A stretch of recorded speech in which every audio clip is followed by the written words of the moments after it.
पांच साल के खत्म होने के 6 महीने पहले संस्थानों की घोषणा की गई, 1 साल पहले की गई। संस्थान तो खोलना, नोटिफिकेशन करना मेरे पास कोई बड़ी बात नहीं है। लाल सिंह जी कह रहे थे इसको भी आप कर दीजिए। मैंने कहा लाल सिंह जी, घोषणा करने में कोई दिक्कत नहीं है। विनोद जी भी बता रहे थे, घोषणा कर रहे थे कि मैंने ये खोल दिया, मैंने ये खोल दिया। आप 10 साल से विधायक थे, आपका खोलने का दायित्व बनता था। आप 10 साल से विधायक होने के बाद अगर आप अपने 6 साल में ही खोल देते दूसरे टर्म में, तो वो डीनोटिफाई नहीं होते। मैंने ये बात इसलिए कही, ये यही नहीं खुले, पूरे प्रदेश में संस्थान खोल दिए गए। और किस प्रकार के संस्थान खुले? कहा कि सीनियर सेकेंडरी स्कूल 10वीं को हमने कर दिया, ना तो वहां टीचर और लेक्चरर की नियुक्ति की गई। 7 लगता जो सीनियर सेकेंडरी स्कूल था, अगर वहां साइंस क्लासेस स्टार्ट की तो फिजिक्स का एक लेक्चरर वहां भेज दिया, आर्ट्स का एक लेक्चरर वहां भेज दिया। हुआ क्या इससे? जिस स्कूल में पढ़ाई अच्छी हो रही थी, उसके 2-3 किलोमीटर बाद जब दूसरे स्कूल को आपने सीनियर सेकेंडरी कर दिया, उस स्कूल से टीचर को उस दूसरे स्कूल में भेज दिया। उस स्कूल की पढ़ाई भी खराब हुई और दूसरे स्कूल के बच्चों की भी पढ़ाई खराब हुई। और क्या छोड़ के गए जयराम ठाकुर जी? हमें पूरे देश में गुणात्मक शिक्षा के आधार पर 21वें स्थान पर छोड़कर गए। फैसला हमें करना था। भारतीय जनता पार्टी के विधायक दल के नेता विधानसभा में हल्ला कर रहे थे, मैंने फैसला किया। मैं खुद सरकारी स्कूल से पढ़ के आया हूं, टाट में बैठते थे, 8वीं और 10वीं में बेंच मिलते थे। मैंने कहा देखिए, ये सब आपको धोखा दे रहे। हमने कहा कि हम उन स्कूलों को नहीं खोलेंगे जब तक टीचरों की भर्ती नहीं हो जाएगी, क्यों पीछे रह जाएं। मैंने एक फैसला किया कि 150 स्कूल प्रथम चरण में सीबीएसई स्कूल घोषित किए जाएंगे। उनमें सबसे पहले क्या करने जा रहा हूं, अगले एकेडमिक सेशन से 2 महीने के भीतर आप देखेंगे, जिसमें लाल सिंह कौशल जी ने 3 स्कूलों के बारे में मुझे बोला है। उन तीनों स्कूलों को मैं सीबीएसई करने की भी घोषणा करता हूं।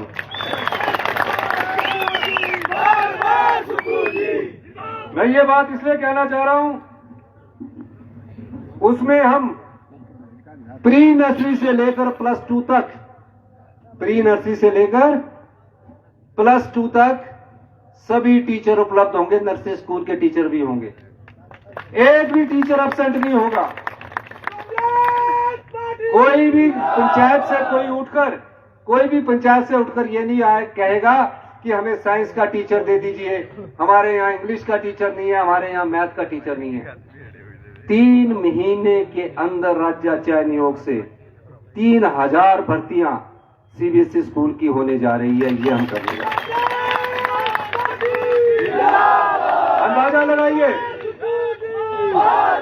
अंदाजा लगाइए, अंदाजा लगाइए जिसकी राज्य पर 76,707 करोड़ का कर्ज छोड़कर चले गए होंगे, 10,000 करोड़ की लायबिलिटी छोड़कर चले गए होंगे।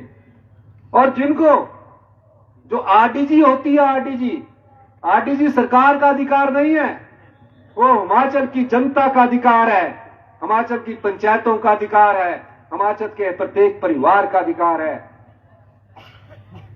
हर साल हमारे बजट में आरडीजी के माध्यम से 10,000 करोड़ रुपया आता था।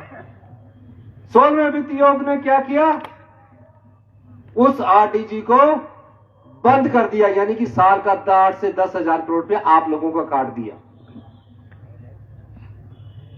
इससे पहले, इस साल से पहले, 25-26 से पहले किस प्रकार आरडीजी को बोलते हैं, जो केंद्र सरकार से हमें सहायता मिलती है, आय और व्यय के बीच के खर्चे को पूरा करने के लिए आरडीजी बोलते हैं, revenue deficit grant. Jairam Thakur ji मुख्यमंत्री थे। मैंने पूछा कि जयराम ठाकुर जी के समय आरडीजी कितनी आई? 54,000 करोड़ रुपया जयराम ठाकुर जी को आरडीजी मिली 5 साल में। कब से? 5 साल में, 2017 से लेकर 22 में। और एक जीएसटी बंद हुआ, हमारा टैक्स लगाने की कॉम्पिटेंसी खत्म हो गई, 16,000 करोड़ रुपया जीएसटी का आया, टोटल 70,000 करोड़ रुपया आया। मैंने अधिकारियों से पूछा कि उस समय हमारे ऊपर लोन कितना चढ़ा हुआ था। उन्होंने कहा उस समय आप पर लोन 48,000 करोड़ रुपया चढ़ा हुआ था। तो मैंने ये पूछा कि ये 76,000 करोड़ कैसे हो गया। कहते हैं उस समय जयराम ठाकुर जी ने भी लोन उठाया। हमारे पास एक लिमिट होती है, उसमें सभी सरकारों को लोन उठाने की इजाजत भारत सरकार से मिलती है, ऐसे कोई सरकार लोन नहीं उठा सकती। मैंने कहा भी 70,000 करोड़ का क्या किया। कहते 70,000 करोड़ रुपए का आप अंदाजा लगाइए, अगर जयराम ठाकुर जी ने वित्तीय अनुशासन रखा होता तो 70,000 करोड़ में से 48,000 करोड़ का लोन उस समय की पिछली सरकार छोड़कर गई थी। 70,000 करोड़ में से अगर उन्होंने 30,000 करोड़ रुपया वापिस कर दिया होता तो सिर्फ हमारे पर लोन 18,000 करोड़ रुपया लगता। उन्होंने क्या किया, उन्होंने बड़ी बड़ी बिल्डिंगें बना दी। 1,000 करोड़ की बिल्डिंगें पूरे हिमाचल प्रदेश में बना दी। और सिराज ने क्या किया, 50 करोड़ की बिल्डिंग 32 बच्चों के लिए बना दी। कितने बच्चों के लिए? 70,000 करोड़ रुपया उनको मिला। कर्जा अगर उन्होंने वापस कर दिया होता तो हमारे पास अगर 30,000 कर्जा 18,000 करोड़ का लोन छोड़कर जाते। मुझे कितना मिला उसी आरडीजी का? 17,000 करोड़। कितना? और अगले 1 अप्रैल से वो भी मिलना बंद हो गया। हमने क्या किया, हम ये बताने के लिए आपके पास है क्योंकि हम आपकी जवाबदेही चाहते हैं। हमने उससे स्कूल अच्छे किए, कर रहे हैं। ओल्ड पेंशन स्कीम दी, 70 साल से ऊपर का सारा ईयर दिया। डीए दिया 7% तक का। और भ्रष्टाचार के चोर दरवाजे से जो जनता की संपदा को लुटा दिया जाता था उसको लुटने से बचाया और 3800 करोड़ रुपए का राजस्व इस जनता के लिए हमने कमा कर दिया। मुझे 70,000 करोड़ रुपया मिला होता, ये प्रदेश कर्ज मुक्त होता, किसी प्रदेश के किसी व्यक्ति पर कर्ज ना चढ़ा होता। मैं ये बात दावे के साथ कहता हूं कि हम सुधार की दृष्टि से आगे काम कर रहे हैं। हमारे मन में सिर्फ आम जनता है। बीजेपी के मन में क्या था कि 5 साल तक रहो, 5 साल तक जो मर्जी करना करते जाओ। मैं पूछना चाहता हूं, मंडी से 10 सीटें दी, मंडी से 9 सीटें दी। नेर चौक के हॉस्पिटल में गया, में मेडिकल कॉलेज है जो कांग्रेस की देन है, ऑस्कर फर्नांडिस जी ने दिया। मंडी में जाकर मैंने क्या देखा, उस हॉस्पिटल में आप जा रहे हैं जहां आपके इलाज के लिए मशीनें तक नहीं है। 5 साल मुख्यमंत्री ने, मंडी जिले के मुख्यमंत्री, जिले का मुख्यमंत्री मतलब ये नहीं होता, जिले के लोगों का दर्द बांटने वाला मुख्यमंत्री होता है, जो जिले के लोगों का दर्द बांटे। क्या है वहां? एमआरआई की मशीन, जिससे आपका पता लगना था कि आपको कैंसर है, गाल ब्लैडर का है, कुछ पेट में है, वो आपके नेर चौक में नहीं लगी हुई थी, प्राइवेट के पास अपने दोस्तों के लिए लगाई गई थी। अंदर से पर्ची बनती है, बाहर आपका एमआरआई होता है और 4,000 रुपये आपकी जेब से चला जाता है। फिर क्या होता है, डॉक्टर देखता है उसके पास मशीनें नहीं है, वो आपको रेफर कर देता है शिमला के लिए, आईजीएमसी के लिए या एम्स के लिए या टांडा के लिए। गरीब आदमी, आम आदमी जाता है, पहले 4,000 वहां देता है, फिर वो दोबारा से एमआरआई और एक्सरे और अल्ट्रासाउंड होता है, फिर 3,000 रुपये वहां देता है। फिर पहुंच के इलाज का पता लगता है कि मेरे को तो ये बीमारी हो गई है, बीमारी बढ़ चुकी है। और जब बीमारी बढ़ जाती है उस समय अपना जान बचाने के लिए वो कुछ भी कर देता है, अपनी जमीन तक बेच देता है, कर्जे ले लेता है। ये क्यों होता है? क्योंकि हमने उस हेल्थ सेक्टर की तरफ ध्यान नहीं दिया। हमने क्या किया, मैंने एक मेडिकल कॉलेज गया, आज ऑपरेशन जो होगा रोबोटिक सर्जरी का, जो 5 लाख रुपए का ऑपरेशन होता है रोबोटिक सर्जरी का, जो एम्स में होता है, दिल्ली एम्स में होता है, आज मैं उसका उद्घाटन करके आया हूं ताकि गरीब लोगों को उसका ऑपरेशन मिले। आम लोगों को प्राइवेट हॉस्पिटल या एम्स में जाओगे 5 लाख रुपया लगेगा, यहां सिर्फ 50,000 रुपया लगेगा, वो भी मशीन की कीमत के लिए। ये है MRI दी आप लोगों के लिए जो एम्स में लगी है, 3 महीने के अंदर नेर चौक में आपको यह पता लग जाएगा कि मुझे बीमारी क्या है, पथरी है कि क्या है। वो दी आपको किसी दूसरे हॉस्पिटल में जाने की जरूरत नहीं होगी। कैथ लैब दी, अरे भैया चुप, कैथ लैब दी ताकि किसी को हार्ट अटैक हो तो तुरंत प्रभाव से उसके जान बचाई जा सके। उसके लिए मैंने कैथ लैब के लिए 12 करोड़ रुपए स्वीकृत किया। हमसे किसी से मांगा नहीं, हमसे किसी ने मांगा नहीं। यही व्यवस्था परिवर्तन है कि जब आम आदमी का दर्द लेकर कोई आम परिवार का व्यक्ति मुख्यमंत्री बनता है तो उसको पता होता है कि उसने जब धक्के खाए होते हैं कि मुझे क्या करना है। एक और बड़ी विचित्र बात इस प्रदेश में हो रही है। हिमाचल विरोधी भाजपा है, क्यों है समझ नहीं आता। हिमाचल विरोधी क्या है? हिमाचल विरोधी, हाथ खड़ा करके बता रहा हूं, हिमाचल विरोधी। अब क्यों है मैं बताता हूं।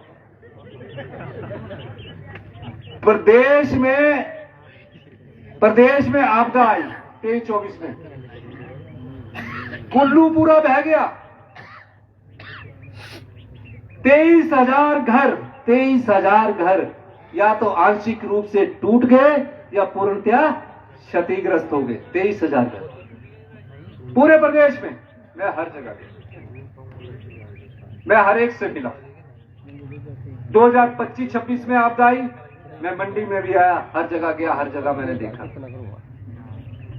आपदा आई है, भारतीय जनता पार्टी बोल रही है विधानसभा का सेशन बुलाओ। हम कह रहे हैं भैया जो उजड़े घर है उनको हमने बिछाना है, थोड़ा रुक जाओ, सेशन तो होना ही नहीं। हाँ सेशन बुलाओ। मैं खुद वहां कुल्लू में 3 दिन रहा। सुंदर जी मेरे साथ थे। सिराज में मैं खुद गया, बुजुर्ग माता मेरे साथ रोई। और भाजपा का, हिमाचल विरोधी भाजपा का चेहरा देखिए। 23-24 में विधानसभा का सेशन आया। एक नियम है जिसमें सब काम रोक के चर्चा होती है, नियम 67 के तहत। मेरे नारे लगा रहे बस। हमने चर्चा करवा दी और हमने बोला इस चर्चा में आपने भाग लिया, भाग भी लिया। बड़ी बड़ी बातें करने लगे, इतने घर टूट गए, इतने वो हो गए, अभी भी। और हमने बोला कि हम प्रस्ताव पारित करेंगे, आप सब लोग भी वोट डालने। जब प्रस्ताव का समय आया तो नारे लगाते हुए बाहर निकल गए। भाई क्या ये हिमाचल विरोधी भाजपा नहीं है?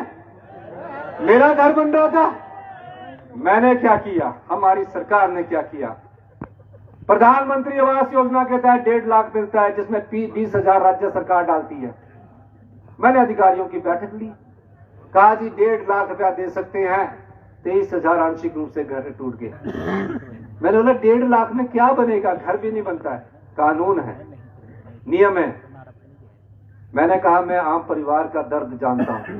बड़ी मुश्किल से हिमाचल प्रदेश में आम किसान परिवार के पास एक घर बनता है और आपदा में रातों रात वो बह जाए, पीने के पानी का गिलास ना बचे, बच्चों के स्कूल की किताबें ना बचे। पहले तो वो अपने घर के बारे में सोचता, फिर सोचता कि मेरा घर बनेगा कैसे। मैं 1.5 लाख रुपया देके उसके साथ मजाक करूंगा।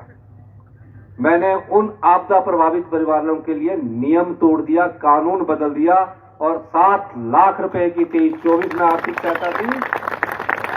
और इस साल ये बताना चाहता हूं 8 लाख रुपया की, और जिसमें सबसे ज्यादा किसको मिली?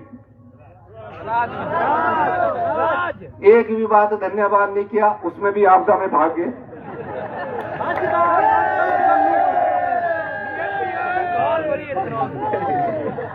आपको जिले का मुख्यमंत्री चाहिए, दर्द दूर करने वाला मुख्यमंत्री चाहिए। जिले के नाम से मुख्यमंत्री बन गए। 300 घरों को मैंने 8 लाख रुपया दिया, उन्होंने नहीं दिया।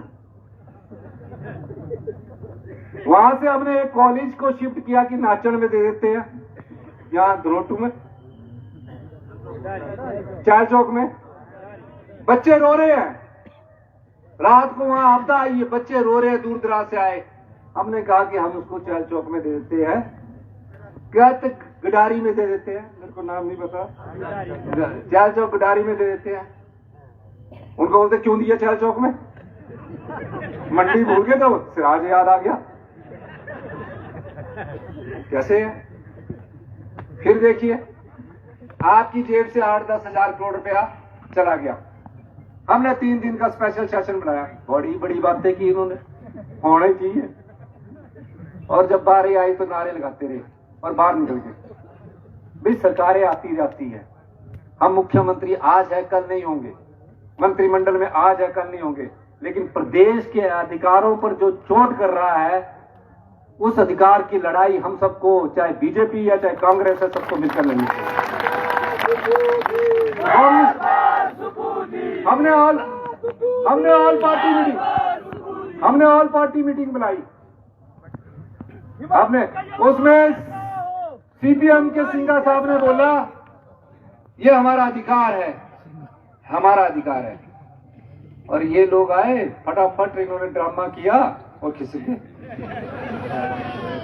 आप मुझे बताओ, हिमाचल विरोधी भाजपा है कि नहीं है? जोर से चीख के बताओ। जब ये है तो फिर ये मैं समझना चाहता हूं, आपदा में आप हमारा साथ नहीं देते, आरडीजी में हमारा साथ नहीं देते, फिर पता किया कि इनके पास टेंशन क्या है। पता लगा कि 5 गुटों में बटे हैं। आने वाले समय में विनोद ठाकुर जी के लिए भी खतरा हो जाएगा, क्योंकि आप 1 गुट के 4 गुट आपकी अच्छी मरम्मत करेंगे और 4 गुट ऐसी मरम्मत करेंगे इनकी, मेरा नहीं कसूर उसमें। हम तो अपना कैंडिडेट देंगे, उसके काम करेंगे, आपको बोलेंगे भी नहीं। आप उन 4 गुटों से जरूर बचना, मुझे पता आपको पसंद नहीं करते। अब ये 5 गुटों में बटी हुई भारतीय जनता पार्टी है, कह रहे हैं जनता का 8,000 करोड़ बंद हो गया। जयराम ठाकुर जी भाषण देते हैं, हमने जनता का 8,000 करोड़ रुपया बंद कर दिया है, इलेक्शन की तैयारी करो। भाई इलेक्शन तो 5 साल में होने ही है, और ये बोल रहे बस जनता या 5 साल बाद बदल देती है। क्यों बदलेगी? जो जनता का दर्द बांटता है वो साथ रहेगी जनता उसके। ओपीएस हम दे रहे हैं, विधवाओं की बहनों की पढ़ाई का खर्चा हिमाचल प्रदेश में कांग्रेस की सरकार दे रही है, अनाथ बच्चों की पढ़ाई का खर्चा हिमाचल प्रदेश में कांग्रेस की सरकार दे रही है। और जो झोला लेकर आए ना, जो बोल रहे थे विधायक साहब, जिस दिन लाल सिंह जी कौशल जी बोलेंगे कि मुझे 1500 देने, में 1500 भी दे दूंगा।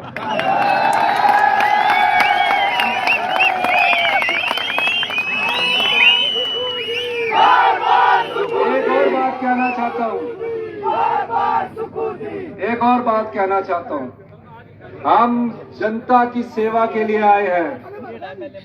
अभी जनता की अभी मैंने 2-3 बार और आना ना, हमने जनता की सेवा के लिए आए हैं।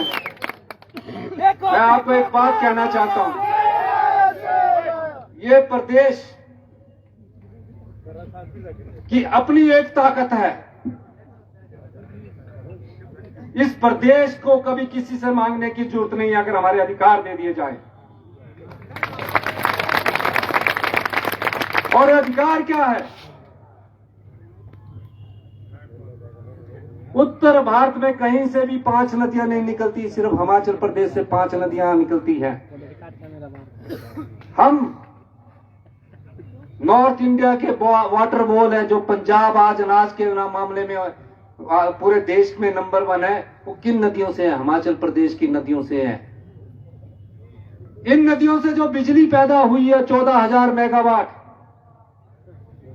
क्योंकि वो कच्चा माल जो है वो पानी है, उस कच्चे माल से जो पैदा हुआ फिनिश गुड वो बिजली है। उससे बड़ी बड़ी कंपनियां तो 100 रुपए में से 12 रुपए हमको दे रही है, पर जब 12% हमें रॉयल्टी के रूप में दे रही है, जब वो फ्री हो जाता है तो 100 रुपए में से 80 रुपए कमा रही है। मैंने दिल्ली में कहा कि उस 100 में से 50 रुपया हमारे कच्चे माल का होना चाहिए, जो हम पानी को बचा कर रखते हैं, हमें वो दे दीजिए, कोई जरूरत नहीं है। कहते हैं कि ओपीएस बंद कर दीजिए। क्या कहते हैं? ओपीएस बंद कर दीजिए। और जिस दिन बीजेपी आएगी ओपीएस पहले ही बंद रोक ही नहीं पाएंगे, क्योंकि इनके जो हिमाचल बीजेपी है वो बोल ही नहीं पाती। अभी आपदा के चक्कर में नहीं जा सकी, आरडी के चक्कर में। मैंने कहा, सुना आपने कि जयराम जी हम आपके नेतृत्व में चलने को तैयार है, मैं तो अपनी मुख्यमंत्री का प्रोटोकॉल छोड़कर भी चलने को तैयार है। नहीं जाते, हिम्मत नहीं है। और जिन नेताओं में हिमाचल की हिम्मत नहीं है उसको भी सबक आपने सिखाना है। मैं ये बात आज आपके साथ कह सकता हूं, नहीं चलेंगे, आपके साथ कह सकता हूं। ना तो ओल्ड पेंशन स्कीम कभी बंद होगी, क्योंकि मैं भी कर्मचारी का बेटा हूं। किसी की भी ओल्ड पेंशन स्कीम हमारी किसी कर्मचारियों को लुभाने के लिए नहीं थी। अगर आप समझते हैं कि ओल्ड पेंशन स्कीम हमने राजनीतिक लाभ के लिए दी, तो मैं पहली कैबिनेट में ना करता, अभी 4 साल चुनाव के लिए थे, 2027 में करता। लेकिन वो संवेदनशीलता के लिए थी। जिसको ओल्ड पेंशन स्कीम मिलती है, अगर उसके परिवार में कोई लड़का रोजगार नहीं होता, उसके बुढ़ापे का सहारा भी बनती है, और दोते पोतों को पालने का सहारा भी ओल्ड पेंशन स्कीम बनती है। हम धीरे धीरे उन सरकारी कर्मचारियों का एरियर भी देंगे। कोई पेंशन किसी की बंद नहीं होने देंगे, चाहे जितनी बड़ी मुसीबत क्यों नहीं आ जाए।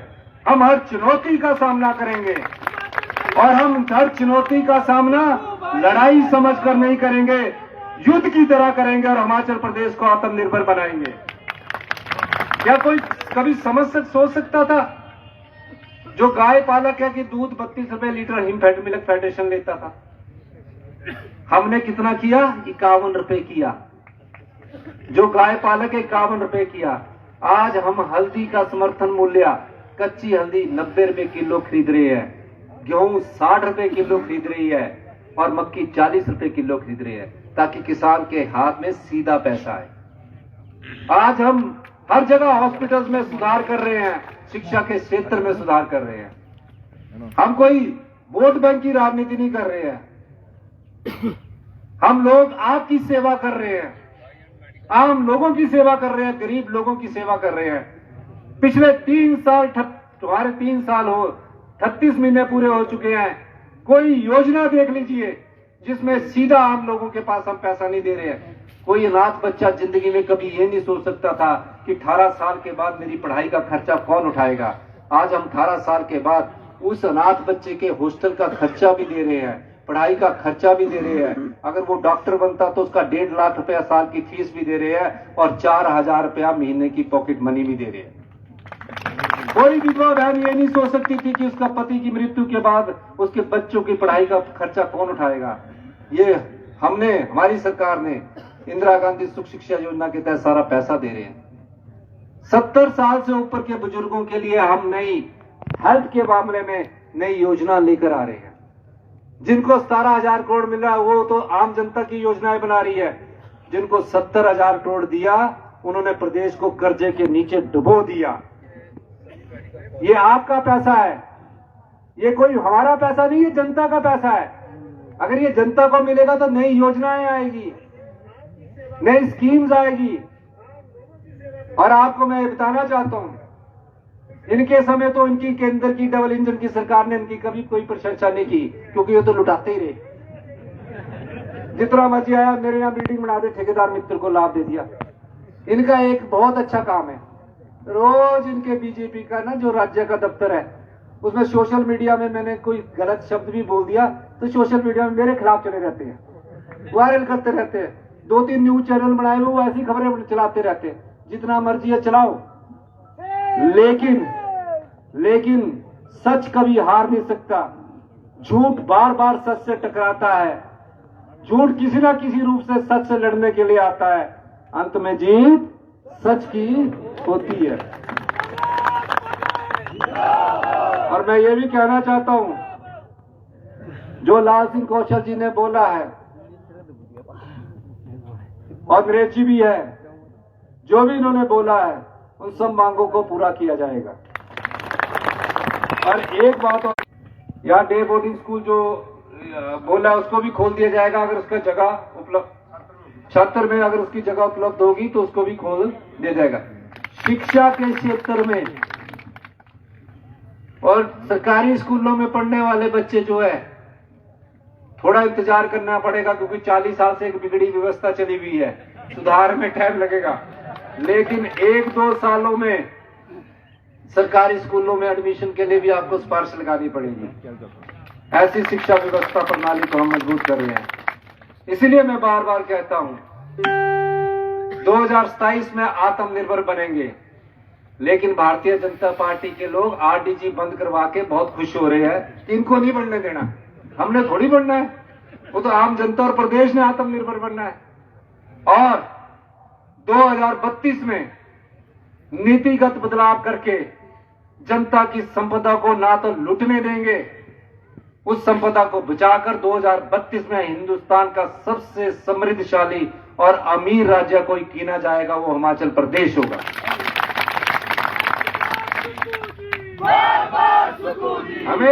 हमें सत्ता का लालच नहीं है, हमें सेवा का लालच है। हम सत्ता में सत्ता सुख के लिए नहीं आए हैं, हम व्यवस्था परिवर्तन के लिए आए हैं। यही व्यवस्था परिवर्तन होता है कि हम जनता की आवाज बनकर जनता के दर्द सुनकर उसको दूर करें। जो महिला मंडल वाले आए हैं, जिसके लिए बोल रहे थे कि मैंने 50,000 रुपया दिया है, 50,000 भी हमने ही दिलाया है आपके एमएलए फंड से, वो हमारे फंड से दिया है। और मैं चाहूंगा कि जब अगली किस्त आए तो उसमें 1 लाख रुपया आप उसमें से दे दीजिए, मैं तभी किस्त रिलीज करूंगा। लेकिन फिर भी मैं कहना चाहता हूं,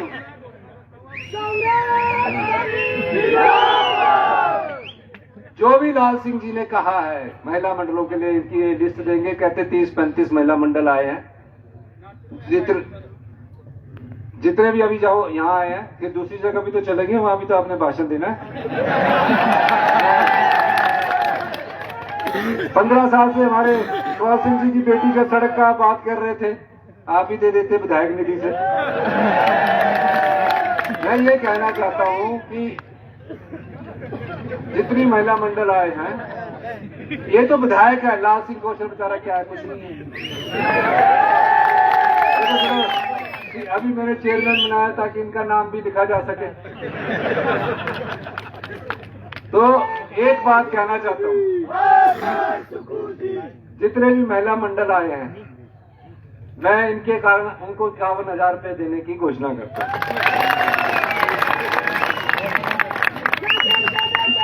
और ये जो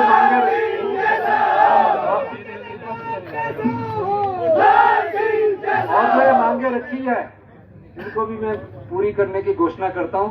नाचन मेरा पहला टूर नहीं है, आने वाले समय में मैं चैल चौक में भी जाऊंगा और तीनों क्षेत्र में मैं जाऊंगा।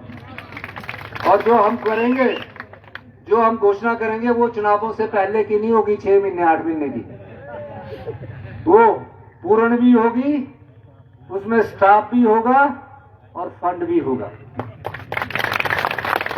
और आज मुझे सबसे ज्यादा खुशी इस बात की है, जो रोबोटिक सर्जरी आज यहाँ शुरू की गई है, इसका लाभ आप लोग उठाइए।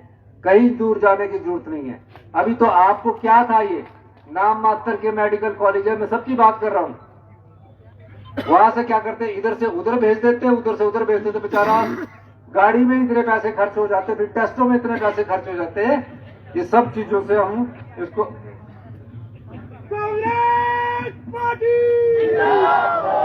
ये सारी चीजें मैं वहां करूंगा।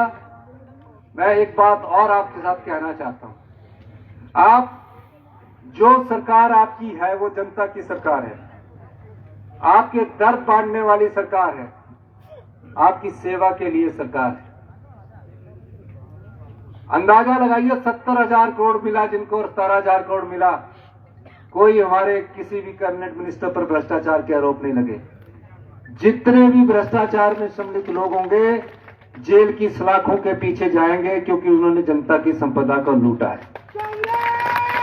और मैं ये भी कहना चाहता हूं,